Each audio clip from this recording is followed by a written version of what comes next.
Abstract brainwaves, game genie in the beanie. We ain't on the same stage, leveled up. The epitome of technique, can't survive in my current thought. Other yellow hat guy here, back with another video. And let's talk some more movie reviews, okay? Last time I left you, I had talked Free Guy, so check out that video if you haven't seen that. For the few of you who are watching these movie reviews, because, well, you don't come here to this channel for that. You probably come to video game related stuff.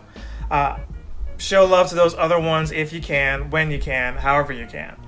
I say that to say I enjoy making these, so I'm not going to stop making content that I enjoy, even if it's not what's the most watched stuff on my channel. For example, I've got a how-to video coming out that's going to show you how to replace the lid switch on an older washer machine. If you got a Kenmore or Whirlpool or even KitchenAid like I do, I'm going to show you really quick how to fix something like that.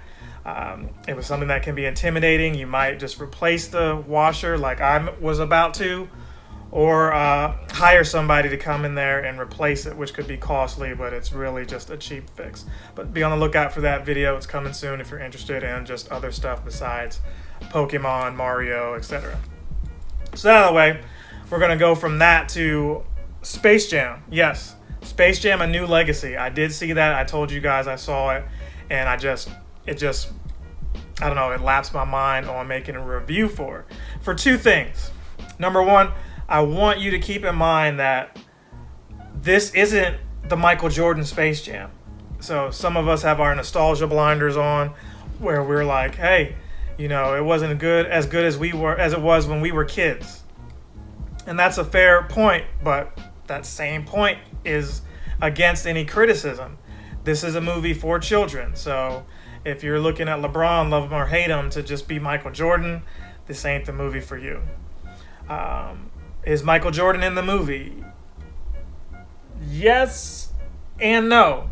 This is a spoiler movie review, but I'm not going to spoil anything of that nature. Sorry, you're going to have to watch that for that. I believe you'd rather watch it for that. That being said, this movie is about father and son relationships. That's what they were exploring this go around. You had LeBron and his son who got sucked into this game world. His son was more into video games, less into sports. And LeBron, who was in the video games, was chastised for playing video games too much. So his job as a youth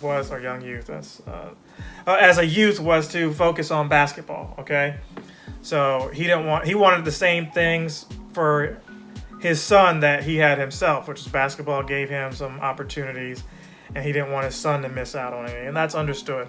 That's understandable. If you had a really good situation, let's say you were a really good lawyer, you try to pass that off onto one of your children, thinking, hey, if I worked hard and laid the foundation, all y'all have to do is keep walking through it. That may not be what they want to do. A lot of people grow up wanting to do their own things. They don't want to be what their parents want them to. There's a lot of pressure to be something, but really the most pressure that you can have is just to be yourself, because you're worrying about how it's going to be received. But you got one life, kids, and you've got to do it the best way. You've got to live it and experience things the best way you can. And Space Jam: A New Legacy was trying to show those parallels in this movie. You've got Don Cheadle as the villain, the manipulator, who's this master video game developer. He's got this video game world that he's got in there, and he wants LeBron James to be permanently a part of it because he can see the potential if he had a megastar like him.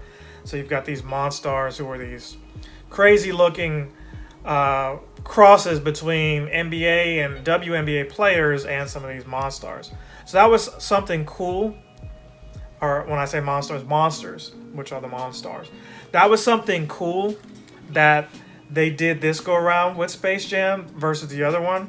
Obviously, the technology is a lot better today than they were in the 90s when Space Jam came out. Does LeBron have the same charisma that Michael Jordan had? Of course not.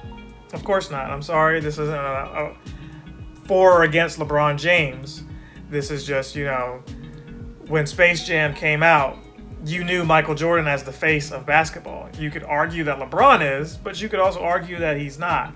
Whereas there's no argument that Michael Jordan was the face of basketball, if still not who you think of when you think of National Basketball Association. That said, LeBron, is trying to act now. He's trying to get his family involved, so kudos to him for that. I appreciate him, using nepotism in a way that doesn't come off as offensive. It's not like he's blocking Will Smith or somebody out of a role by casting his son as a young child in that role. So that was cool.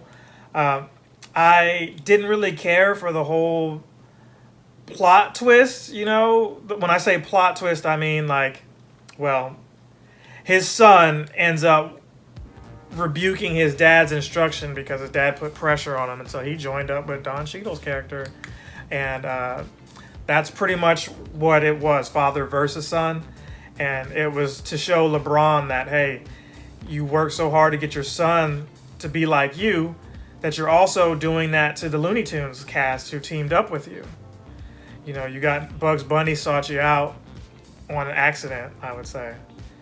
I can't remember. It's been a while since I saw it, but I want to say it was on accident that he sought him. He was probably looking for his airness and got the other his airness. He got your highness and not your airness. Anyway, LeBron's, game plan and everything. And I don't know if that was supposed to be tongue-in-cheek, where it's like, hey, he did this to some of his teammates, like a Kyrie Irving or some of these other guys who just didn't want to work with LeBron James after he's, gone from different team to team. So it rubbed off on, the Looney Tunes cast too. They're like, let us just be us. And so once LeBron realizes this, lets them be them, they're actually a team at that point. So that was pretty much it. That's all I'm going to share about it. I think that was pretty much the gist of the movie. This is going to be short and sweet. I wasn't going to tell everything that's in it. I enjoyed it. It was cute. Would I see it again? I would watch this with, some young kids, that are in my family, niece, nephew, something like that. It would be cool to watch with them. I don't know if I would necessarily watch it again on my own. It didn't hold my interest that much. The beginning of the movie felt like it was, LeBron, you got to amp it up to show LeBron is the best player. Otherwise, why is it that you just got LeBron James versus some of these other NBA athletes, like Giannis from the Bucks, or Kevin Durant, you could see them also being in this movie, if not the main characters themselves. But if you're a LeBron James fan, if you're an LA Lakers fan, that's where they make these movies, LA. You can see why everything was kind of primed for LeBron James to do this. And although this movie was delayed, it felt like a couple times. They finally got it out. My final rating for it, I'm somewhere between a 6 and an 8. 8 being really strong, 6 being low. So somewhere in between that is a 7. And I can see it being that 6.5, 7.5. I'm going to go with the 7. A 7 with this one. Did you see this movie? Did you like it? Do you agree with my assessments, my thoughts? Leave a like or a dislike. If you didn't, let me know in the comments what your thoughts were. I'd love to hear from you. I hope to see you again soon, and you'll get another review shortly on Shang-Chi and the 10 Rings. Like, comment, subscribe, share. Love you guys. And remember, good afternoon, good evening, good night. Other yellow hat guys out. Captain Sensation.